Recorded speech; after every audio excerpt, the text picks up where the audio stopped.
la fe, la ciencia y la filosofía impactan nuestra cosmovisión y entendimiento de Dios, el hombre y el mundo. Comencemos así esta.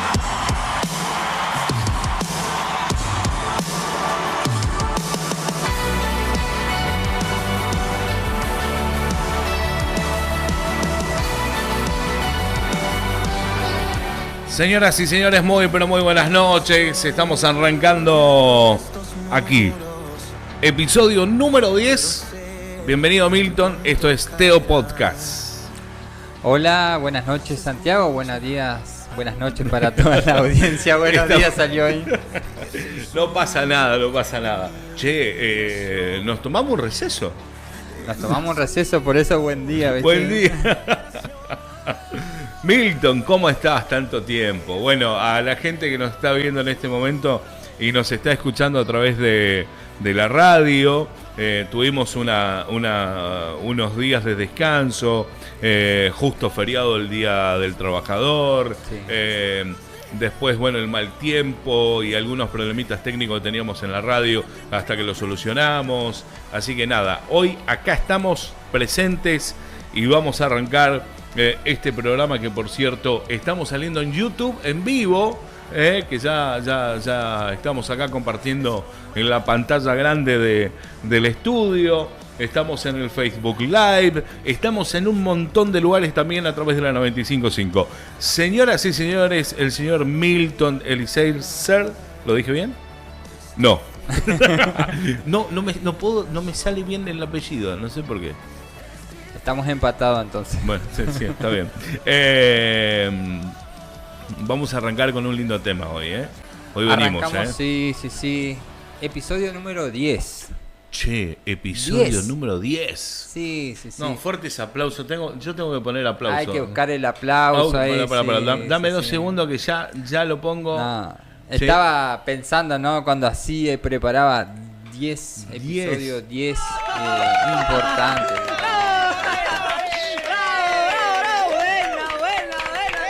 Esto es lo lindo también de los episodios, ¿no? Que es distinto a un programa semanal, que claro, uno puede tener un bloque entre medio.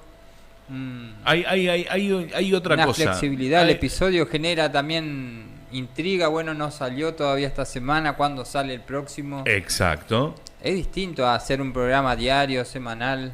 Totalmente. El podcast le da este formato, ¿no? Que está bueno también.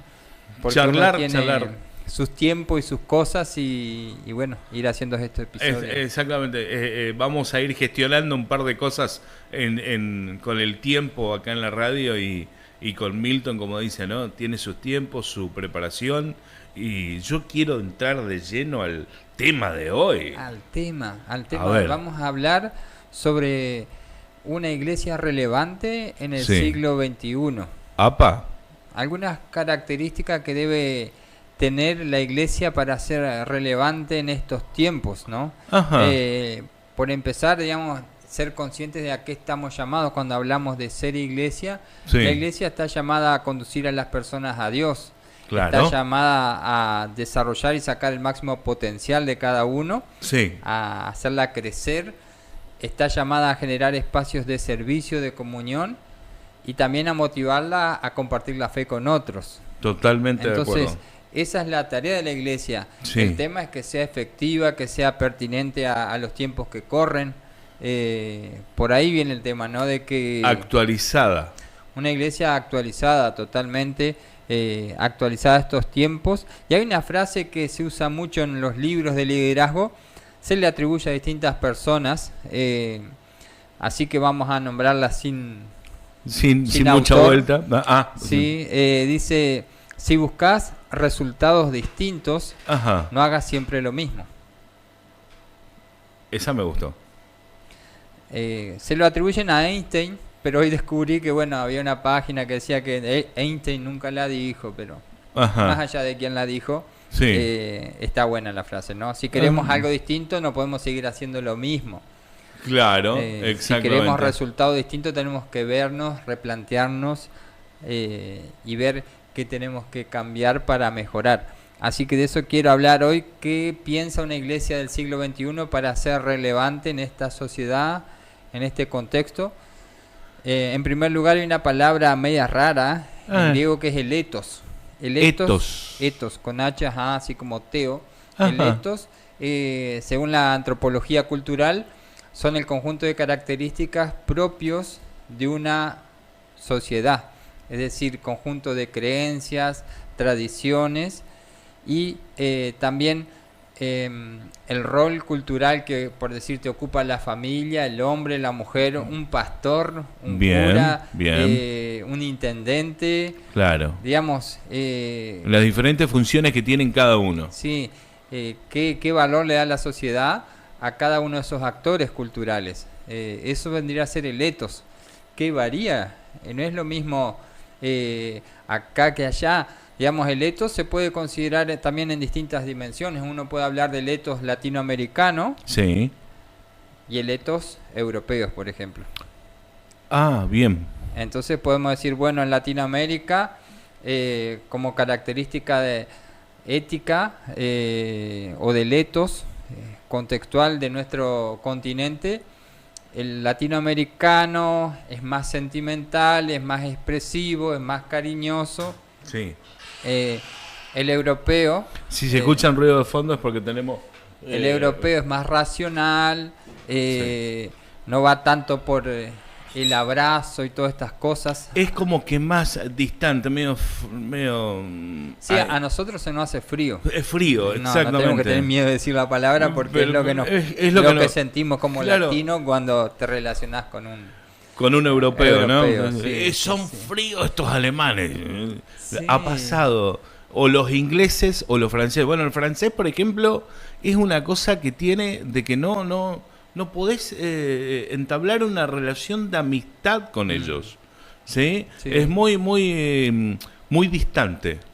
Muy distante. Conocí a un francés, por eso hago esta referencia, ¿no? Sí, pero es cierto, son como muy... Y hasta en el trato, pero no solo hacia los latinos, sino que entre ellos mismos, así, exactamente. El afecto se muestra poco hasta dentro de la familia, un padre con un hijo, digamos, después que se independiza el hijo y tiene, cuando ve al papá hace tanto tiempo y se estrechan la mano hacia lo lejos, ni siquiera decir, ¿y el abrazo? Claro, o sea, es más el apretón de mano que o sea... en un apretón de mano que bueno, simplifica el saludo, ¿no? Pero, como vos decís, el abrazo. Uh-huh. ¿Sí? Y ni hablar acá los porteños que están con el beso del... ¿no? El hombre con el beso. Acá cuando vamos para allá es un tema. ¿Viste? Es un tema, porque encima, a ver, en esta parte son 2 besos. Sí. Y allá es uno. Allá es uno. O sea, ¿qué cambia? Estamos en Argentina, ¿viste? Y cuando el otro ole, te quedas colgado. Me ha pasado. Sí. A mí el que viajo cada rato cuando tengo que cambiar el chip ahí de donde estamos, es como, claro. Como saludamos. Acá es mano. No, acá no abrazo. Acá un beso. Me imagino eso. Sí. No, bueno, pero bueno. Bueno, así. Eso es el etos, ¿no? Dónde estamos plantados, el contexto, características del lugar, sean provinciales, nacionales, continentales. Sí. Pero hablando a nuestro tema, la iglesia tiene que ser consciente del etos, en donde que lo circunscribe a su comunidad de fe, a su lugar de misión. La iglesia tiene que ser consciente del etos, no puede adoptar un sistema de trabajo, una forma de trabajo que dice, bueno, leí un libro de un pastor de Miami que dice así, hizo así, le funcionó, y vos sabés que la iglesia creció. Entonces, uno puede leer, pero siempre sacar principios, como digo, y considerar el etos a la hora de hacer la misión, ¿no? Es una parte importante. Y hay un versículo que escribe el apóstol Pablo que está muy interesante. Yo lo tengo acá en una versión actual y vas a ver cómo Pablo ya consideraba esto, tenía en cuenta este aspecto, y muchas veces pasamos de largo estos versículos. Y dice el apóstol Pablo: aunque soy libre, vivo como si fuera esclavo de todos. Bien. Así ayuda al mayor número posible de personas a creer en Cristo. Entonces, Él es libre pero se hace esclavo para que otros puedan conocer a Cristo. Y ahora empieza a describir. Dice, Bien.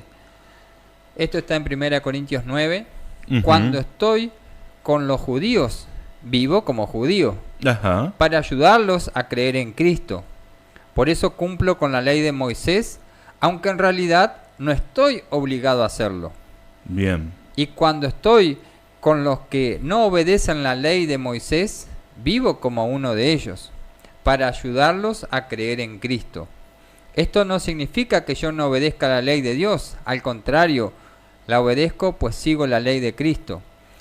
Y cuando estoy con los que apenas empiezan a ser cristianos, me comporto como uno de ellos para ayudarlos. Es decir, me he hecho igual a todos para que algunos se salven. Muy bien. Cuando está con judío, Ujú. se asemeja al judío. Cuando Ajá. está con el griego, al griego. Al Cuando griego, está o sea, con el recién convertido, al recién convertido. Era una Mirá persona vos. con mucha capacidad intelectual, Con mucha cintura. sí, y con mucha formación, pero dice, cuando estoy con el recién convertido, no hace elocuencia ni saca chapa Ajá. en nuestros términos, sino que dice, hablo de las cosas sencillas que necesita escuchar el recién convertido, ayuda al Exactamente. recién convertido, ¿no? Exactamente. Y así con cada persona en su contexto, partía siempre del contexto. Entonces el apóstol Pablo tenía claro esto del etos, que la iglesia para ser relevante tiene que partir del lugar del otro, de donde está plantado el otro, si quiere ser efectivo en su tarea, ¿no? Mirá Así que vos. ese es un punto interesante A tenerlo en cuenta. a tener en cuenta, y las idiosincrasias propias de cada lugar, ¿no? Eso es algo que a mí me mata la cabeza. te juro. Es algo que me ha pasado, me ha pasado. Sin ir más lejos, nacido y criado acá. Sí. Me voy a vivir la Resistencia. Me encuentro con 15 años con una cosa totalmente diferente. Ujú. Me crío con el andar de la ciudad. Sí. Vengo acá y claro, en Resistencia no te saluda nadie, sos uno más del montón. Sí. Y el primer año era... Cabeceando Claro, por todos lados. por todos lados. Claro, porque yo veía que la gente pasaba y era... Te saludaba. Sí. Y yo no entendía. Hasta que después me fui haciendo de gente que me conocía ya acá. Me dice, no, te están saludando. Uy, mil disculpas. Claro, después agarré la maña de saludar y te digo que cabeceaba para todos lados. Bueno. Pero es muy difícil eso. Sí. A mí me pasó lo mismo, porque nosotros venimos desde Posadas Ajá. y lo mismo, digamos, 1000 personas, el colectivo de línea, la terminal de transferencia, suben, bajan, suben, bajan, suben, bajan. Andás por la calle y un poco más te llevan ahí a las corridas en el microcentro. Claro. No mirás para saludar. No, totalmente. Y cuando llegué acá, una de las cosas que me dijeron la gente de la iglesia: Saluda. Pastor, usted no saluda. ¿Eh? Me lo dijeron porque ellos me saludaban Ay, y cuando claro. yo salía al centro a hacer una cosa, pero yo salía mirando, enfocado en mis cosas como hacían Posadas. Claro. Y no abría la mirada para ver si el que pasaba era de la iglesia o no era de la iglesia. Yo hacía. Y aunque el otro venga en el auto de frente, no, y uno se cruce o en la avenida. Acá mi se hermano me conocen dice, los autos y las camionetas. se conocen los autos. No sé. Entonces me dice, todos los días voy al trabajo, usted va para buscar a su hijo y yo paso. Y no me saluda. Uh, No. y ahí, bueno, caí en la cuenta, ¿no? De eso, bueno, de volver de adaptarse uno al lugar en donde está también. Y eso es lo que acá hacía Pablo, ¿no? Que es parte de la iglesia que se increíble. adapta. Te corto 2 segundos, pasaron 17 minutos de las 9 de la noche que arrancamos. Desde Paraguay City, muy buena la programación. Chicos, saludos para el profe Milton Elicer. ¿Sí? Desde Paraguay, Gersoni Ada Roa. Ujú. ¿Sí? Así que bueno, ahí está el saludo. Bueno. Gracias, gracias a la gente que está conectada. ¿Puede dejar ahí alguna pregunta? No hay ningún problema. A la gente que nos está viendo también, por ahí, qué sé yo, o nos cuenta. Nos cuentan. ¿Qué es lo que le pasó cuando se fue a otro lado? ¿Con qué se encontró? ¿Alguna anécdota? Y la compartimos sin el nombre, quédense tranquilos. Bueno, lo mismo va a aparecer ahí que... En este caso de Paraguay. De Paraguay, exactamente. Que puede haber una cultura distinta. Una cultura distinta, claro. Está bueno. Que nos cuenta ahí de Paraguay cómo es allá. Si se saludan, no se saludan. Sí.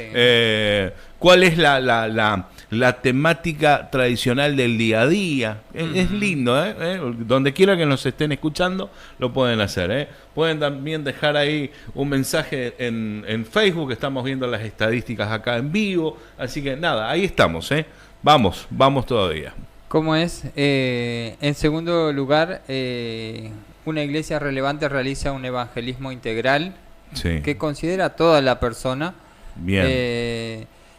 Y lo que nos ha pasado en Latinoamérica es que hemos sufrido una deformación del evangelio a través del dualismo entre espíritu y cuerpo, iglesia y mundo, y esto y lo terrenal y lo celestial. Entonces, fíjate que siempre se enfatizó el espíritu y se desecha el cuerpo, se enfatiza la iglesia y se desecha el mundo, se enfatiza el cielo y se desecha la tierra. Y si bien este dualismo es parte de las escrituras, el acento en uno no tiene por qué anular al otro. Claro. Digamos, nosotros como personas es cierto que somos espirituales o somos y corporales, pero no porque reconocemos o el evangelio vaya dirigido a transformar nuestro espíritu vamos a ignorar o desechar nuestro cuerpo. Claro. Sino que acentuamos que obviamente el espíritu, la parte espiritual, consideramos más importante o igual de importante como el cuerpo. Bien. Pero no una cosa por otra. Bien. La iglesia tiene que diferenciarse de las cosas de este mundo, pero está inmersa en el mundo. Jesucristo vino a este mundo a salvarnos, no se quedó en el aire para salvarnos, vino y se hizo carne. Exactamente. Entonces, y lo terrenal y lo celestial, no es que es toda la eternidad en el más allá, sino que la salvación, la vida cristiana tiene que ver con las cosas acá en la tierra también. Totalmente. Y cuando el evangelio sufre una distorsión a través de la dicotomía, poniendo siempre el acento en el más allá, en lo espiritual y desechando la otra parte, el evangelismo se torna indiferente a las necesidades de la justicia social, del hombre, porque es muy verbalista, un evangelio verbalista, espiritualista e individualista. Digamos, deja de lado un montón de cosas ese evangelio. Afectado por toda esta mirada de dicotomía, ¿no? Exactamente, deja de interesar, deja de interesar a la persona, ¿no? Es como que no importa esto, solamente esto, y se cierran en algo. Se cierra y generalmente en lo abstracto, ¿no? Digamos, exactamente. La espiritualidad como cosa abstracta que no tiene relación con lo terrenal, con lo natural, con lo corporal, es celestial. Y bueno. Sí, bueno, pero más allá de eso, hay que tener en cuenta que las personas que se acercan a la iglesia necesitan ser escuchados, necesitan ser entendidos, necesitan un montón de cosas. Entonces es como que hay que abrir, que no todas las iglesias hoy en día lo hacen, son muy pocas. No, por eso el podcast no para una iglesia relevante para el siglo XXI. Claro, hay que acomodarse a lo que está sucediendo en el mundo hoy en día. Las realidades. A las realidades, digamos, incluso la injusticia. ¿Qué tiene que hacer la iglesia? ¿Se calla la boca nomás o tiene que pronunciarse? Totalmente. La promoción social, Santi. La iglesia tiene que ser un faro, un lugar en donde ayuda a la persona. Vos llegaste a la iglesia en esta condición, te tiene que animar a capacitarte, a encontrar un oficio, a promover a que te capacites para un oficio, consigas un autosustento si no lo tenés, y si estás, que puedas crecer en tu negocio, en tu proyecto. La iglesia tiene que ser promotora de esta área de desarrollo de la persona, más allá de la promoción del evangelio y lo espiritual. Sí. Tiene que ver, Dios nos hizo seres pensantes, y qué Claro. le damos a la mente para que piense, para que se desarrolla. ¿Cómo alentamos a nuestros jóvenes a estudiar, a capacitarse, a formarse? No, le predicamos el evangelio y que eso alcanza. Sí, y váyanse a la casa con la panza llena. Y no es así. Así es. Me parece que no es así. Yo de corazón esto y lo cuento, y las veces que tengo la oportunidad lo vuelvo a contar y lo comparto con mucha gente. Cuando yo llegué a la Iglesia de Dios aquí en Coronel Duglati, tuve una charla extensa con Milton, ¿sí? Y no me voy a olvidar nunca las palabras de él, que eran: ¿edificamos sobre un castillo en el aire o tenemos de cimiento una piedra? Ujú. Vamos a edificar sobre esa piedra algo firme. Entonces hay que estudiar, hay que ver, hay que hacer el discipulado, tenés que aprender, y eso es gratificante, porque yo venía con un pensamiento de afuera, del mundo, ¿sí? Y me encontraba con esto que era algo nuevo para mí, ¿sí? El de aprender, el de compartir, el de ir a una célula. Exactamente. Entonces creo que hay un trabajo que la iglesia hoy en día hace, y como vos has dicho recién, ayudarlo a progresar, si no tiene trabajo, ver cuáles son tus dotes, Tus habilidades. tus habilidades. ¿Qué sabes? ¿Sabes pintar? ¿Sabes trabajar con la chapa, con la carpintería? ¿Sabes? Ujú. Entonces eso es fundamental hoy en día, que no la hacen las iglesias en general. Hay que reconocerlo. ¿Cómo es? Jesucristo dice en el Sermón del Monte, dice: nadie enciende una lámpara y la mete debajo de un cajón, todo lo contrario, la pone en un lugar alto para que alumbre a todos los que están en la casa. De la misma manera, la conducta de ustedes debe ser como una luz que ilumine y muestre cómo se obedece a Dios.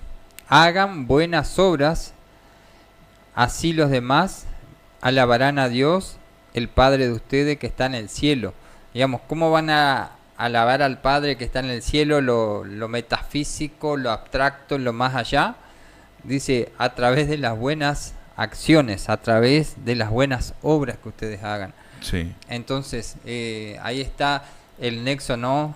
Como te decía, lo espiritual no carece de lo material, sino que en el pensamiento de Cristo la espiritualidad se hace tangible a través de la buena acción, de la obediencia a la palabra y las buenas obras.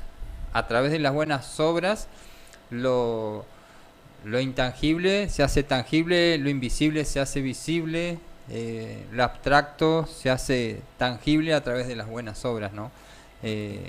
Es algo que aparte hay que trabajarlo. Las buenas obras no es que llegan, hay que trabajar la buena obra. Sí, sí, sí. Pero fíjate ahora que me viene a la mente este trabajo que se hizo en la escuela de acá.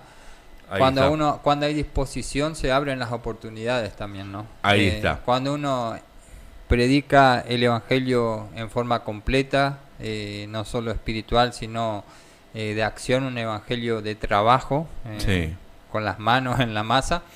Entonces también Dios te abre puertas para eso, porque en esta charla con el directivo de la escuela, con la directora, me plantea, le digo, ¿qué problema tiene? Y bueno, consigo recursos para comprar los materiales para la escuela, pero no para la mano de obra.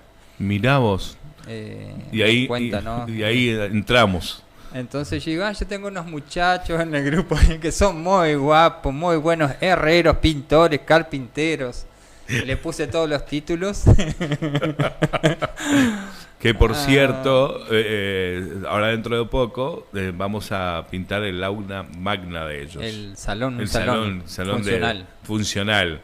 Así que estamos ahí en preparativos para eso. Sí. En cualquier momento arrancamos con todo. a seguir trabajando, hay mucho por hacer. Un montón. Pero sí, es cuestión de abrirse, de tener esta apertura y de entender que eso también es evangelio, eso también es evangelismo. No es, como dije, hoy estamos verbalizando, digamos, tenemos una herencia de que evangelizamos a través de la verbalización. Claro. Y a veces evangelizamos a través de la acción también. Totalmente. No, Pero es difícil, te pregunto yo a vos, uh-huh. ¿Es difícil llevar este concepto hoy en día en la iglesia? Sí, yo creo que llevarlo interior, una cosa, digamos... O sea, llevarlo y enseñarlo para que la gente entienda que es una iglesia actualizada, es una iglesia que... Según los estudios Sí. y la práctica lo puedo confirmar, una enseñanza tarda 3 años en ser interiorizada Apa. por una comunidad de fe. Bien. Ujú. O sea que... A partir de cuando uno dice algo y después la repetís, Sí. digamos, tarda 3 años hasta ser interiorizada. Mirá vos. Digamos, que se forme, digamos, interiorizada, me refiero a que ya Sí. no la pensés, sino que te salga como Mecánicamente, solución, exactamente. que salga como instinto, digamos. Instinto. Ajá. Hay 3 años entre que se pronuncia o se marca una dirección en la iglesia Sí. y la gente después ya piensa con ese patrón de pensamiento, porque primero lo puede cuestionar, es lo primero. Cuando vos decís el evangelio no es verbal, choca y dicen no, es verbal. Ujú. Ujú. Después dice, bueno, vos le explicás, le mostrás cómo hacía Jesucristo, que sentaba a las multitudes y decían, pero tienen hambre, denle ustedes de comer, ¿cómo quieren que les siga enseñando si tienen hambre? Claro. Sí. Vamos a darle de comer. Vamos. Después le seguimos dando palabra, ¿no? Bien. Entonces, cuando le explicás con ejemplos bíblicos, sí, Jesús se interiorizaba En las personas que lo de estaban las escuchando. necesidades integrales de Claro. la persona, no solamente espirituales y de lo celestial. Incluso las parábolas son todas de trabajo, digamos. Ujú. No hay parábolas de conceptos muy filosóficos, sino que todo del trabajo, del obrero, del que hace esto, el que hace aquello, todo oficios, ¿no? Todo oficio, exactamente. Entonces eso habla mucho de que Jesús estaba muy cercano a la realidad de la gente. Y a veces nosotros con el Evangelio nos vamos al tercer cielo ahí en la predicación y sea en la predicación en un culto, pero sobre todo digo en entender qué es el evangelismo. Ajá. Lo entendemos que vamos a salir a predicar y pensamos en solamente compartir la palabra con Ajá. eso y no en llevar la palabra, como te decía, yendo a una escuela a hacer un trabajo, vamos a salir a predicar, pensarlo así también. Claro. No es solamente, volvemos a lo mismo, no verbal, sino que también es practicarlo de alguna u otra forma a través de las Sí. buenas acciones. Y sí lleva sus años hasta que se interioriza y se acepta una verdad y se cambia después la forma de pensar. actuar. Sí. Mirá vos, costó mucho, ¿no?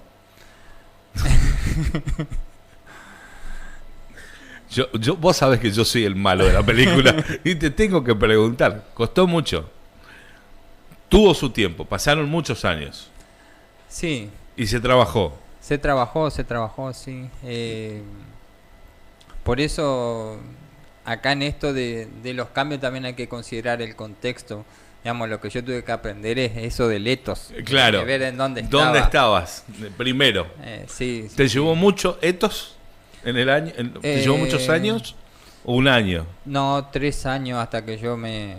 Yo hasta el día de hoy no conozco a nadie, ni los vehículos, ni las camionetas. Vivo en una botella, sinceramente, de corazón digo, y la gente que está del otro lado sabe, a mí me cuesta muchísimo. No, mi etos es menos 15 años que volví, y no, increíble. Me cuesta mucho. Sí, más allá de conocer, digamos, lo que yo me La refiero idiosincrasia de la gente. Eso, la forma de pensar, adaptar Sí. la forma de pensar y todo eso. Sí, llevó su tiempo en mí para hacer proponer una eclesiología distinta. Ahí está, Ahí va. o sea, varios. Sí. Tardaste mucho. 3735-578339, nuestra línea de comunicación directa. Estamos como más relajados en el episodio 10. queremos llegar a ese punto en el cual vos que estás allí del otro lado escuchándonos, viéndonos en YouTube, en Facebook, puedan de alguna u otra forma sentirse a gusto con nosotros y puedan tener la confianza de poder hacer las preguntas que quieran, como hemos comentado desde un primer programa, y puedan dar su punto de vista. ¿Por qué no? No lo quieren hacer ahora. Acuérdense que la iglesia siempre tiene las puertas abiertas para que ustedes se puedan acercar. No importa si son de la misma religión, lo importante es acercarse y poder charlar con Milton, si en este caso quieren hablar con Milton o con la pastora, no hay ningún problema. Así es, abiertos a escuchar, a ayudar y los jóvenes. Los jóvenes, no nos vamos a olvidar con los jóvenes. Total. Los jóvenes están a full, así que, bueno, la otra vuelta los jóvenes pidieron y reclamaron que querían Teo en el YouTube. Así que, bueno, estamos con eso también. Para verlos en el momento que tengan ellos. Exactamente. Bueno, seguimos. Una tercera característica de una iglesia relevante en el siglo XXI es que tiene una enseñanza bíblica sólida y firme y clara, digamos, se preocupa porque la gente, es lo que vos decías hoy, esté parada sobre una base en su fe y no solamente termine reduciéndose toda la vida cristiana a la asistencia al culto y a enseñanzas salteadas y particulares, sino que haya una buena enseñanza. ¿Por qué? Porque en Latinoamérica también hay como un analfabetismo bíblico desde los dirigentes hasta las comunidades de fe. En los dirigentes en el sentido de falta de capacitación teológica. Ajá, ahí está. No, falta de formación. Una falta de formación, hay que decirlo como es, una falta de formación de estudio teológico, ¿sí? Para poder expresar el mensaje, para poder hacer llegar el mensaje. Falta mucho eso. Falta mucho de eso. Porque, digamos, el servicio a Dios parte de un llamado. Exactamente. Que el Espíritu Santo pone en el corazón de querer abocarse a servir al Señor. Bien. Entonces parte de ahí y bueno, y está en la disposición. También el proceso, generalmente hay un proceso entre que uno recibe ese llamado y termina aceptando el llamado. Sí. Y bueno, después está el abocarse al llamado. Entonces, son periodos y en donde no debemos saltear esto de la preparación, porque si no vamos a terminar hablando de la Escritura lo que nosotros pensamos y no lo que la Biblia dice, ¿no? Y ese es el gran problema, digamos. Tiene 66 libros y tantos géneros literarios, viste, como poesía hebrea, narrativas, apocalíptica, cartas generales, cartas paulinas, los evangelios, todo es un género distinto, las parábolas, las hipérboles, muchas figuras literarias, a eso voy, y cada figura literaria requiere su interpretación. No puedo yo, sin conocer ninguna figura literaria, leerlo y entenderlo como yo me crié o con la enseñanza que tengo de la primaria o secundaria, sin acceder al estudio gramatical, y al estudio... El entendimiento fundamental. Sí. Porque hay que estudiar muchísimo. Y hay que estudiar mucho para poder decir lo que la Biblia dice y no decir lo que yo quiero decir con la Biblia. Yo pienso... Claro, eso es lo que normalmente sucede en un montón de ocasiones. Hay un pasaje acá en Timoteo que dice... si alguien desea dirigir una iglesia, realmente desea un buen trabajo. Esto le dice Pablo a Timoteo. Ajá. Si alguien desea dirigir una iglesia, realmente desea un buen trabajo. Bien. Pero debe ser alguien que... Y ahí empieza Pablo. Tomen nota, muchachos. Sí, empiecen por favor. Los que están ahí del otro lado, tomen nota, porque es importante. No se le pueda acusar de nada malo. Debe ser alguien que no se le pueda acusar de nada malo. O sea, tenés que tener testimonio. Un buen testimonio. Ahí está. Testimonio. Debe tener una sola esposa. Adulterio no. controlar todos sus deseos ¿Mm? y pensar 2 veces lo que va a hacer. No es fácil. Prudencia. No es fácil. Prudencia, por favor. Debe comportarse correctamente, Bien. recibir con gusto en su hogar a los visitantes, digamos, hospedador, Exactamente. abrir la casa, Exacto. y saber enseñar. Eso Y es- acá está el tema. ahí está el tema. Pablo ya lo escribió hace más de 1000 años. Yo no Hace quiero 2000 enseñar, años. yo no quiero enseñar, porque lo que yo sé, lo sé para mí, no quiero que vos sepas. Aparte, yo para enseñar tengo que prepararme, porque yo qué le voy a enseñar a alguien si yo no sé, Ahí está. o si lo que sé es muy particular, O es muy básico. es muy básico. Entonces, si yo quiero enseñarle al otro, primero tengo que aprender. Sí. Y ahí va el tema este, ¿no? De que Bueno, y esto es lo que... necesitamos como pastores estar preparados. Bueno, Milton, y ahí hay una realidad. Es por esta cuestión que está, ¿sí? En la Biblia, ¿no? Como Pablo habla con Timoteo, ¿sí? Ujú. Ya te está dando la base fundamental y que es la ley primera para poder entender y arrancar con, primero, Sí. como vos has explicado, primero sentir el llamado, Ujú.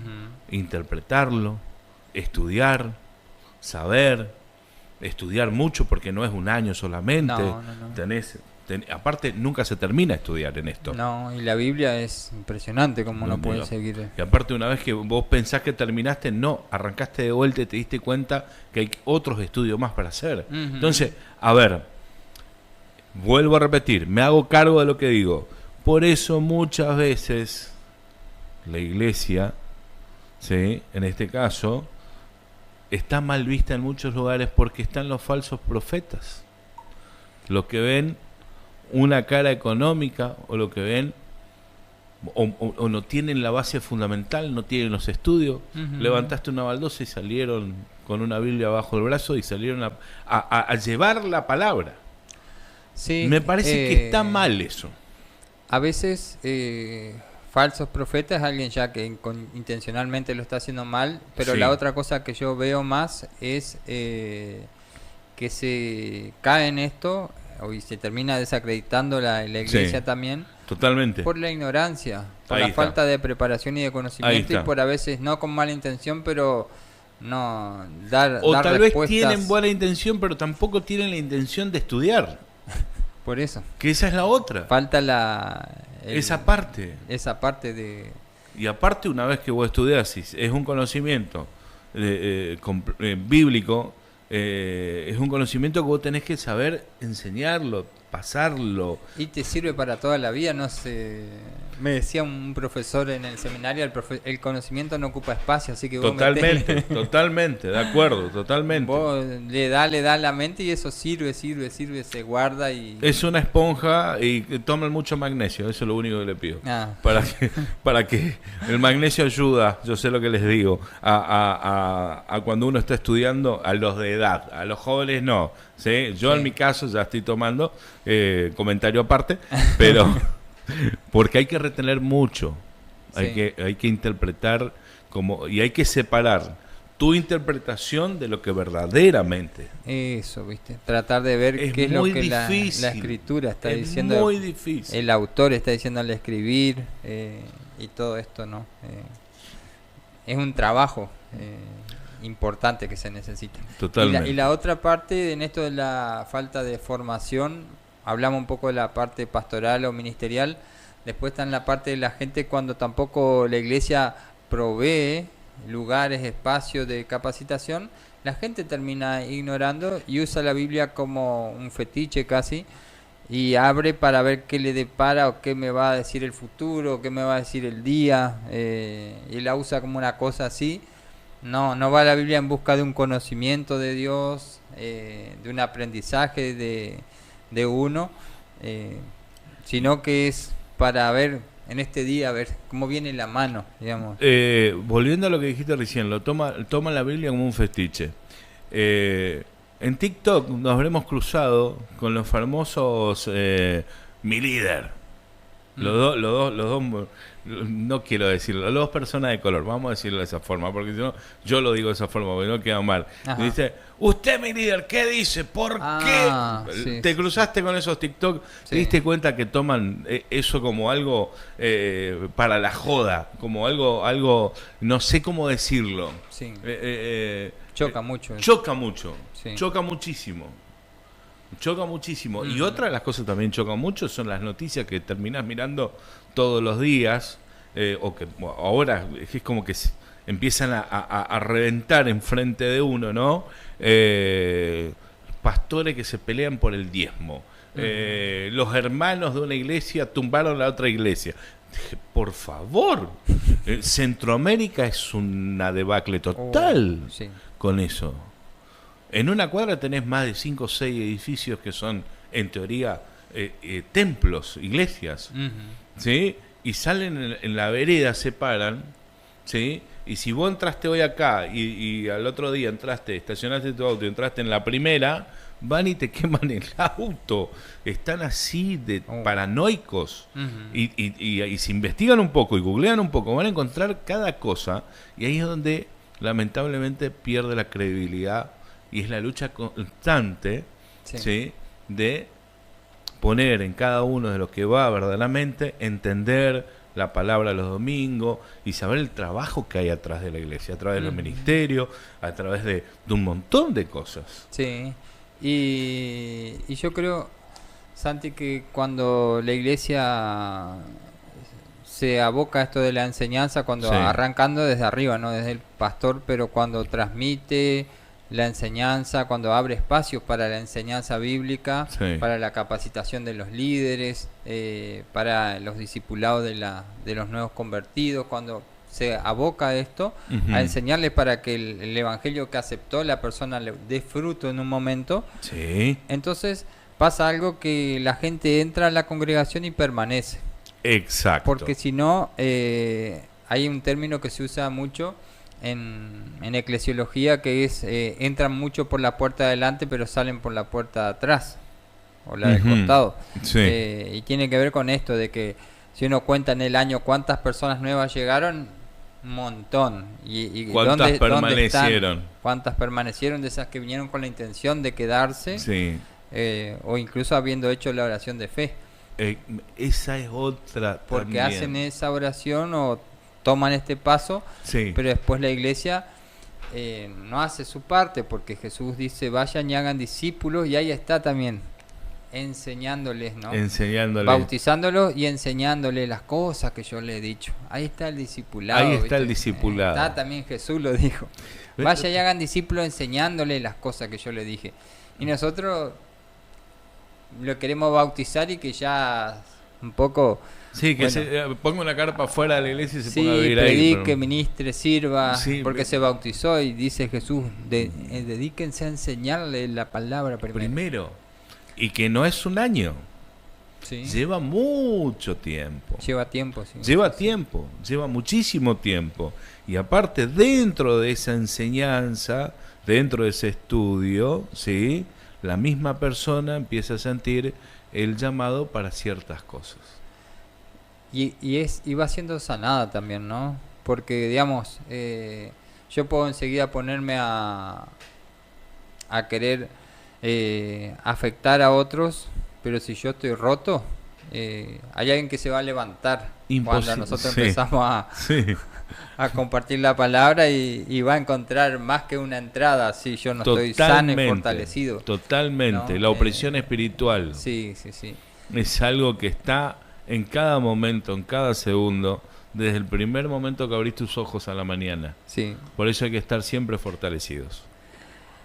Bueno, seguimos adelante. Sí. Un cuidado pastoral efectivo también es necesario.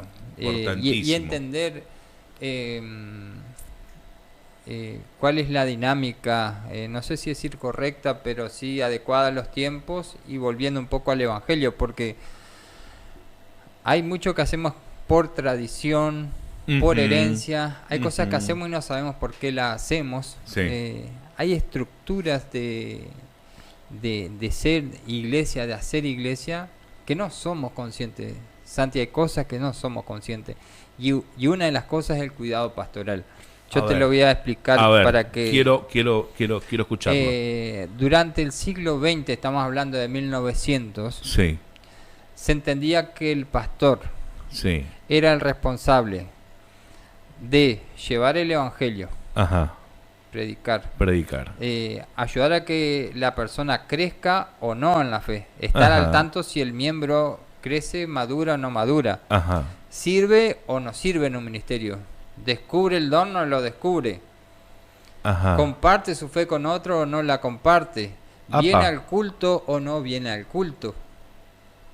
Digamos, no sé, podemos enumerar 10 necesidades de cada persona Sí. y el pastor era el responsable de todas estas cosas. Por eso, en este sistema que es propio del siglo pasado, Sí. la iglesia es pastorcéntrica, es un cuidado pastoral pastorcéntrico, Sí. ¿no? En donde el pastor cumple todas las funciones. Bien. Por eso hay personas que, por ejemplo, se podían ofrender, la gente que todavía tenía este pensamiento del siglo pasado, porque el pastor no la visitó, que pasó 2 meses y no la visitó, ¿no? Ah, Entonces podía bien. dejar incluso de congregarse porque el pastor Porque no al la pastor visitó. no le interesa que yo vaya. No le interesa que yo vaya, ¿no? Ajá. Porque es una estructura de pensamiento. Sí. No sí. es algo que Jesús dijo ni nada, es No, algo no, que sí. una forma de pensar propio del siglo 1900. Un doctrinamiento pasado. Un adoctrinamiento, que es una iglesia pastorcéntrica. El pastor Exacto. predica, lleva el evangelio, Sí, patea, cabecea al centro, Sí. hace todo. hace todo. Bien. Entonces, cuando uno se fija en la vida de Cristo, porque digamos, más allá de ser actualizados como iglesia, Sí. y tener un cuidado pastoral pertinente a estos tiempos, relevante, propio de esta época, tenemos que ver la base que es la Escritura. Sí. Cómo trabajó Jesús, Ujú. cómo pastoreó Jesús. Ujú. Entonces ahí buscamos el modelo de pastoreo. El trabajo de hoy, hablando culturalmente, hay una palabra en inglés que es network, que es trabajo en equipo, Ajá. trabajo en red. Trabajo en Digamos, red, así se network. trabaja, ajá, tanto en las empresas, pero esto tiene una base bíblica impresionante. El work network. Exactamente. Working network. Ahí Working network. está. Working que es network. trabajar Trabajo en red, en red, equipo. en equipo, conectados, ¿no? Exactamente. Compartiendo y aportando. Es un sistema de trabajo constitutivo, digamos, en donde cada uno pone parte y hace Es el una crecimiento. cadena. No es uno por encima del otro, es uno Exa- al lado del otro. Exactamente, por eso es una cadena, es un eslabón, ¿sí? Ujú. Que va todo dentro de un engranaje, una idea, y Sí, todo gira en base a las ideas y, por supuesto, al objetivo final. exactamente. Entonces, ese es un poco el paradigma hoy de trabajo que se puede aplicar Ujú. tranquilamente a la iglesia, Ujú. pero como yo digo, no nos basamos por paradigmas empresariales para dirigir la iglesia, vamos a la escritura Sí. y dice así, Marcos 3:13 dice, después Jesús invitó a algunos de sus seguidores para que subieran con él a un cerro. Bien. Había una multitud, de una multitud invita a algunos. Cuando ya estaban juntos, eligió a 12 de ellos para que los acompañara siempre y para enviarlos a anunciar las buenas noticias. A estos 12 llamó apóstoles y les dio poder para expulsar de la gente los demonios. Wow. Acá lo que hizo Jesús de la multitud redujo a un grupo más pequeño, de un grupo más pequeño a uno más íntimo. Bien. Entonces él estuvo 3 años, pero no pastoreó multitudes. Él en los 3 años pastoreó a 12. Claro.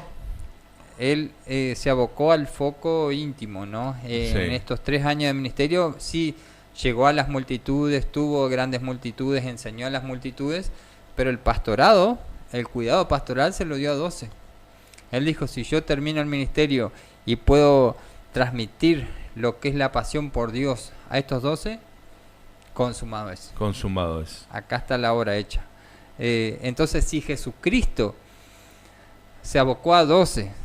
A veces queremos que un pastor se aboque a 60, 80, 100 personas y que le predique, que le enseñe, que le evangelice, que le haga crecer, que le haga madurar, que la visite, que... Y se termina haciendo pura queja y de que le visitó a este, que comió con este, no comió con aquel, que hizo esto, que no hizo aquello. El más, los apóstoles, y me vas a corregir si estoy equivocado, le habían dicho a Dios por qué usaba parábola para enseñarles. Y Dios le había comentado que solamente ellos sabían de la enseñanza fina, más profunda. Eso, así es. Increíble. Es un tema interesante. Es un tema interesante. No, ese creo que hay que prepararlo. Esa es otra cosa. Eso es otra cosa. Hablaba un poco enigmático para que aquel que verdaderamente quiere saber va a investigar. Un poco así. Ahí que está, eso ahí dijo. está. Voy a hablar en clave. Entonces el que le interesa va a investigar qué significa. Ahí está, listo. Mejor imposible. 54 minutos de las 9 de la noche. Muchísimas gracias a toda la gente que está allí del otro lado. Marcos Gaby Castro, gracias y paz. Pastor Milton, un gusto escucharlo, aprendiendo con esta clase. Tengo una pregunta. ¿Cómo tratar con personas que congregan en los tiempos de hoy, pero que aún tienen su mente en el pensamiento del siglo pasado? Excelente pregunta. ¿Cómo tratar, decía? ¿Cómo tratar con personas que congregan en los tiempos de hoy, pero que aún tienen su mente en el siglo pasado, que viene con un doctrinamiento de lo que hablábamos hoy al principio, de un doctrinamiento viejo, ¿no? Sí. ¿Cómo podemos tratar a esas personas? Me pregunta acá, pregunta Marcos Gaby Castro. Yo lo que hago siempre en la iglesia es justamente algo parecido. Me preguntaba un pastor hace poquito, respecto estaba agarrando una nueva obra y me hizo esta pregunta o en esa dirección, porque me decía que en esto de proponer, de traer una eclesiología, una tarea, una forma de pensar para la iglesia, o una visión de trabajo, un norte, ¿no? Una meta, dice, vos sabés que me vinieron la gente nueva y la gente que yo esperaba que venga de la congregación me faltó a la reunión, ¿viste? Implementó un discipulado y se anotaron los nuevos y no se anotaron los que estaban, ¿viste? Ay, no te puedo creer. Y este pastor también hace pocos meses a cargo de una congregación me llama y me dice todo lo que le pasaba. Ajá. ¿Y cómo hago? Bueno, mi consejo en ese caso, porque me pasó algo de eso, es en primer lugar priorizar a las personas que sí adoptan la visión de uno. O sea, en este caso, ponerle ficha y toda la fuerza a las personas que sí entienden el mensaje, que sí están dispuestas a tomar la nueva doctrina, a tomar una forma de iglesia actual a estos tiempos, ¿no? Entonces, en primer lugar, a esas personas invertirle más tiempo, darle más apertura, darle más lugar. Eso es lo primero. Pero si, a ver, ahora yo soy el que vengo con la enseñanza del siglo pasado, ¿sí? Y no entiendo, me voy. ¿Cómo hacemos ahí? Sí, no creo que se vaya, digamos. Tiene que ser muy extremista para que se vaya. Sí, también. Pero yo creo que es el Espíritu Santo el que va a terminar convenciendo. Amén. Yo una estrategia que implementé eran los cultos, aparte del mensaje, del mensaje propiamente dicho, establecer espacios como para dar tips o unas enseñanzas breves sobre cosas que yo quería que la iglesia cambie, que eran vamos a trasladarlo a la forma de cantar, que era lo que a mí me pasaba, ¿no? Yo venía con toda la pila y bueno, y nadie aplaude, están todos con la mano. Sí, tenés razón. A ver qué se... Sí, ahí se lo ve, ahora va a salir. Con las manos cruzadas, alabando, ¿viste? Y yo no entendía porque cómo vos no vas a levantar la mano para darle gracias al Señor. Y entonces empecé a buscar esos pasajes que dicen levanten manos santas, eleven sus manos, órenle al Señor con la mano levantada, y empecé a buscar con la referencia bíblica. Sí. Y digo, qué bueno que la Escritura nos enseña cómo tenemos que cantar, qué bueno que la Biblia nos enseña cómo tenemos que alabar, qué bueno que la Biblia aparte el mensaje. Claro. Yo pasaba en la parte de anuncios. Subliminalmente ya venía. Entonces venía y daba tips de alabanza, ¿no? Perfecto. Eso hacía que estas personas que no compartían a veces las ideas, la escuchen, y cuando vos les proyectás versículos bíblicos, se ponen a pensar, porque dicen, no es la idea del pastor, no es el pastor que le gusta levantar la mano, es David que en el Salmo dice levanten las manos, es distinto. Sí, hay algo, justo ahí, paramos 2 segundos ahí. Ajá. David decía que él miraba las montañas y oraba a Dios. Sí. ¿Sí? Miraba los lugares y oraba con los ojos abiertos. Sí. Hoy en día, muchas veces nos encontramos con, y que está bien para cada uno, en su cosmovisión de cómo vino toda su vida, cerramos los ojos, agachamos la cabeza. Sí. Nos ponemos en presencia. ¿Sí? Inclinamos nuestro rostro por una cuestión de respeto en el momento de oración. Sí. Sí. Y también he visto muchas personas que lo hacen con los ojos abiertos. ¿Está bien o está mal? Está bien, porque el tema de cerrar los ojos es para que el nuevo en la fe no se distraiga. Cerramos los ojos, sobre todo cuando estamos en una reunión que hay mucho más cosas para ver, más personas para ver, más situaciones. Sí. Entonces el cerrar los ojos te anula un sentido importante, que es la concentración, y te permite la concentración. Sí. Te anula la visión para permitir la concentración. A medida que uno crece en la fe, uno puede orar con los ojos abiertos, y incluso en cualquier lugar y en cualquier momento. Bueno, me pasa algo con eso, por eso te pregunto, que lo tiré la otra vuelta en la célula, y ahora para la gente que me está escuchando también, me desconcentro con los ojos cerrados. Con los ojos abiertos me siento más cómodo. ¿Por qué será? Ser, no sé. Y sí, es muy particular, porque puede ser que uno cierre los ojos y se te disparen los pensamientos a otro lado. ¿No? Sí. Entonces, pero sí depende de cada uno. El motivo de esa tradición, porque eso es una tradición, sí, juntar las manos para anular sentido, digamos, para que no esté tocando. Para ahí eso está. juntamos Bueno, la mano. Cerramos los ojos para anular otro sentido. El famoso... Entonces, si entendemos ahí está eso, la explicación, ¿viste? ahí está la explicación, por favor. No muchas tiene veces que ver con la forma, si lo hacemos así o no lo hacemos así. ¿Podemos pasar en limpio la explicación de por qué cerramos los ojos y juntamos la mano? ¿Sabés por qué? Porque te puedo asegurar que hay muchos de que hoy en día se congregan con muchos años en la iglesia y no lo saben. Se juntan las manos, se cierran los ojos para anular la mayor cantidad de sentidos posible y hacer posible la concentración en lo que le estamos diciendo a Dios. Listo. Concepto, anótenlo por favor. Entonces, si uno puede caminar, en un caso de... Bueno, los pastores tenemos el templo entero, entonces ahí nos gusta caminar por los templos y orar. Sí. No podemos caminar y llevarnos puestos las sillas, los cosas, tenemos que caminar con los ojos abiertos. Y tocar incluso los instrumentos, bendecir los bancos por la gente que va a venir. Es lindo porque a vos los sentidos te ayudan a explayar la oración, no lo cerrás. Yo no cierro la mano, yo abro la mano para orar. Debe ser totalmente diferente. Es el sentir, la presencia en el momento. No, es algo que se me pone la piel de gallina. O agarrar el púlpito y decir que bueno, lo que comparte el que va a dirigir la alabanza sea de bendición. No, porque a veces increíble. Son lugares que prestás, o bueno, hermano va a compartir y que lo que comparta sea de edificación. Entonces agarrás las manos como sentido de parte de Dios y lo usás para bendecir, no lo anulás. ¿Cuántos grupos de alabanza tiene la Iglesia de Dios hoy en día? ¿La nuestra? Sí. 4 grupos. 4 grupos. ¿Sí? Eso también influye a la creencia de antes, ¿no? Que antes había un solo grupo de alabanza, ¿sí?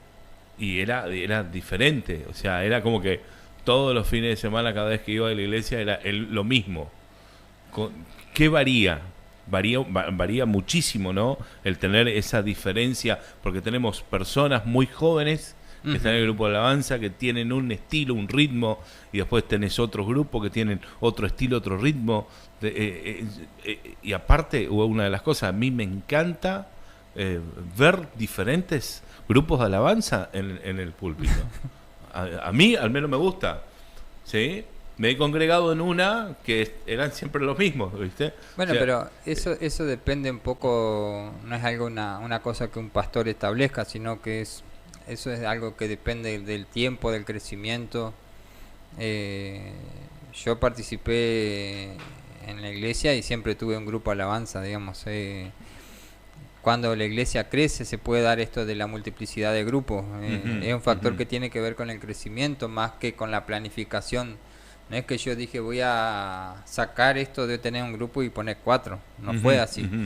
Pero se fue dando con el tiempo por la cantidad de personas, ¿no? Por la cantidad de gente que llegó y músicos que llegaron. Entonces algo que se formó natural es un resultado del crecimiento más que una visión. Y sí trae riqueza porque aporta distintos estilos y sí, cada fin de semana tenés a alguien distinto dirigiendo.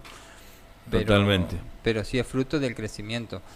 Entonces eso también hay que dejar en claro porque así sea uno el que dirija todos los fines de semana, si lo hace con fidelidad, en lo poco has sido fiel, en lo mucho te pondré. Entonces el Señor va a añadir músicos, añadir y extender y hacer multiplicar las cosas, ¿no? Increíble. Yo creo que esto que planteaba el pastor en la pregunta esta, tiene que ver con eso, ¿no? A esas personas que no adoptan la visión que se está dando, uno tiene que restringirle un poco el servicio que le está permitiendo.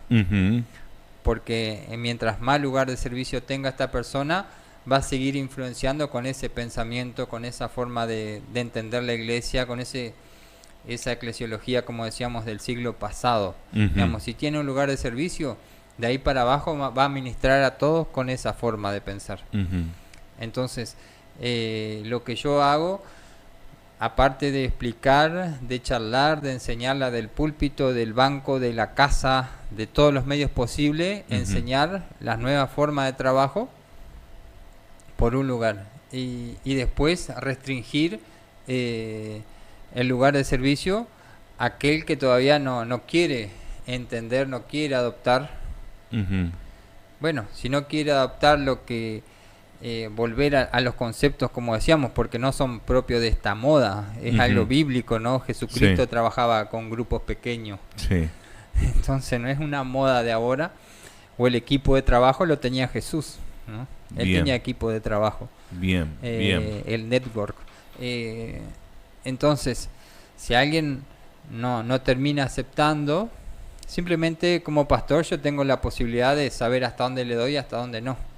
Siempre lo amo porque espero que el Espíritu Santo, a través de toda la enseñanza que se da del púlpito, desde los grupos, desde el estudio bíblico, del miércoles, la persona entienda. Perfecto. Y cuando me venga a plantear para servir, yo le voy a poner la condición. Muy bien. Y si no, bueno, se va a quedar participando como está participando, sirviendo en lo que puede servir, pero no estando a cargo de nada, porque va a transmitir un pensamiento errado o anticuado. Entonces, perfecto. Un poco así es que yo manejé eso, ¿no? Vas manejando. No, perfecto. Porque hay personas que todavía en la comunidad de fe siguen así, con su forma de pensar, que tiene que ser, como yo decía, el pastor céntrico. No es un sistema esto es algo muy general, que llega de Durati hasta cualquier parte de Argentina o Latinoamérica, te diría. Sí. Y hay personas que todavía nacieron, ¿no?, en el siglo pasado y están con esta formación. Hoy las tenemos, estamos en el 2025, entonces todavía tenemos mucho de esa generación del siglo pasado con una eclesiología delineada por esa tradición que es incorrecta. Incorrecta para que la iglesia crezca y se multiplique. Bien. Porque un pastor nunca va a hacer crecer la iglesia si se hace cargo de toda la vida espiritual de toda la gente. Totalmente. Ahora, si se hace cargo de 12, sí va a hacer crecer a la gente porque a cada uno le pone a cargo de 12. La verdad que una noche con mucha enseñanza, mucha edificación, una noche en el cual podríamos seguir hablando horas y horas porque sé que no llegamos ni a la mitad del tema hoy. No tanto, no, estamos finalizando ya. Ah, bien. Continuemos entonces porque está muy entretenido esto. Bueno, vamos a ir concluyendo. Sí. Yo lo que quería resaltar es que sí, nosotros trabajamos como iglesia local con las casas, con este trabajo en las casas, y esto es lo que nos permite es eso, digamos, que pastorear a un grupo más pequeño para que cada grupo tenga un coordinador, un líder, un director, como se le llame, pero tenga una persona más cercana y no dependa todo del pastor. Entonces, en la medida en que la comunidad de fe adopte el sistema de trabajo en grupos, el pastorado es efectivo. Claro. Porque si vos tenés una necesidad, vos tenés un líder inmediato a quien decírsela antes de llegar a mí. Exactamente. Y ese va a estar a la par tuyo y va a ayudarte, y si se soluciona, yo ni me voy a enterar quizás el problema que tuviste en la semana. Totalmente. Pero yo voy a tener quizás otros problemas, que es los problemas que tuvo ese líder o otro líder, y así. Entonces siempre se está pastoreando y cuidando. Claro. Pero bueno, el trabajo en grupo nos permite esto, ¿no? Delegar responsabilidades, trabajar en equipo y a la vez que podamos enseñarnos unos a otros. Porque ese que te enseña a vos, espera que un día vos puedas también tener tu grupo. Mirá vos. Entonces vos también un día podés enseñar. Y es muy distinto porque si no todo dependería de un pastor y bueno, le pones límites al crecimiento, le pones límite a Dios. En cambio así compartiendo la pastoral, permitís que el otro también ayude y tenés la esperanza de que cada una persona que uno pastorea, cuida, también el día de mañana pueda abrir su casa y decir: yo abro mi casa para que personas vengan a conocer al Señor. Así es. La frase o el título de la noche. Hay un versículo que me gustaba mucho acá en Corintios, que dice el apóstol Pablo: yo sembré, Apolos regó, pero Dios ha dado el crecimiento. Wow. Entonces, Dios es el más interesado en que la iglesia crezca, se multiplique, se expanda, se ensanche. Eso no tenemos que poner en telejuicio. No, ningún momento. Bueno, pero hay gente a veces que dice: bueno, acá estamos bien, ¿no? Sí. Entonces, sí. Dios ha dado el crecimiento. Dios es un Dios de crecimiento, de expansión, de multiplicación. Es Dios grande. Entonces, Él hace su parte. Dios ha dado el crecimiento. Sí. Y nosotros, como dice Apolos, Pablo, y cada uno de los pastores y la iglesia hace su otra parte, ¿no? ¿Con qué? Con una eclesiología que considera el contexto, que considera a la persona en su integralidad a la hora de llevar el evangelio, una pastoral efectiva, sí, y todas estas cosas que venimos hablando, ¿no? Qué bueno. Una iglesia del siglo XXI avanza con estrategia del siglo XXI. Totalmente. Puede ser una frase, ¿no? Para... Eso creo que va a ser el título para el podcast, que lo vamos a subir a Spotify, que por cierto, estamos hasta el número 9. Hasta el 9 está. Hasta el 9 está cargado en Spotify. Nos buscas como Teo, ¿sí? Nos vas a encontrar. Para la gente que nos está escuchando en otro lado, quieren el programa, es de difusión totalmente gratuita, ¿sí? Se comunican con nosotros al 3735-578339 o le mandan un mensaje a Milton también, lo pueden hacer. Si estás viendo o escuchando en Spotify, bueno, ahí están los datos, ¿sí? También para que puedan pedir. No tenemos ningún problema, al contrario, queremos que el podcast se llegue, se magnifique, ¿sí? ¿Por qué? Porque hay enseñanza de por medio. ¿Sí? Hay enseñanza y está la palabra del Señor siempre presente. Y todos aprendemos, ¿no? Hasta cuando uno prepara, aprende, así que cuando te preguntan uno aprende, así que siempre estamos Totalmente. aprendiendo. Milton, muchísimas gracias. Gracias, Santi, por el espacio y bueno, Y seguimos con estos episodios. Gracias a la audiencia, a todos los que están del otro lado, a los que nos van a ver después. Que Dios los bendiga y que esta charla haya sido de edificación para sus vidas. Hasta el próximo jueves. Chau, chau.